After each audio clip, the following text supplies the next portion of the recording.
Con motivo del 5º centenario de la canonización de San Vicente Ferrer, Valencia ha instalado en lo que fue antiguo convento de predicadores una gran exposición de recuerdos en honor del santo. La sección iconográfica se acerca al millar de representaciones. El gran santo valenciano, hombre universal, sabio maestro y gran político, se ve aquí reflejado en diversos aspectos de su vida, con obras entre las que figuran las de varios grandes maestros clásicos y modernos del arte español.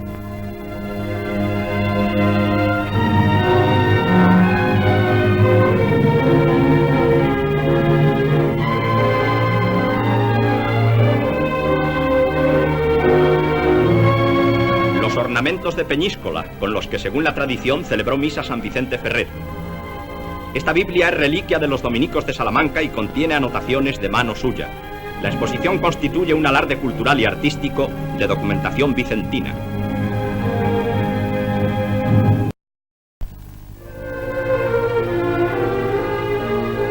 La ciudad bretona de Vannes conmemora el 5º centenario de la canonización de San Vicente Ferrer.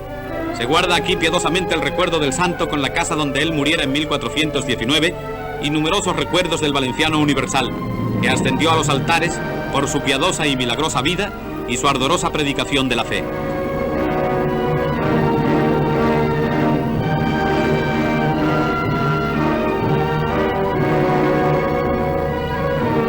En la catedral donde se conserva la reliquia del santo español se celebra una solemne misa. San Vicente Ferrer llevó desde los 17 años el hábito de los dominicos. Los fieles congregados en el templo elevan a Dios sus preces.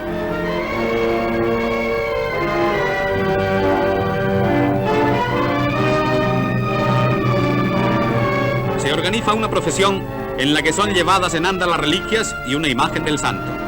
Asiste a los actos el embajador de España, conde de Casarrojas. El nombre de San Vicente Ferrer es pronunciado con respeto por los labios bretones y la devoción hacia él se mantiene viva lo mismo que en España y particularmente en Valencia en el transcurso de los siglos.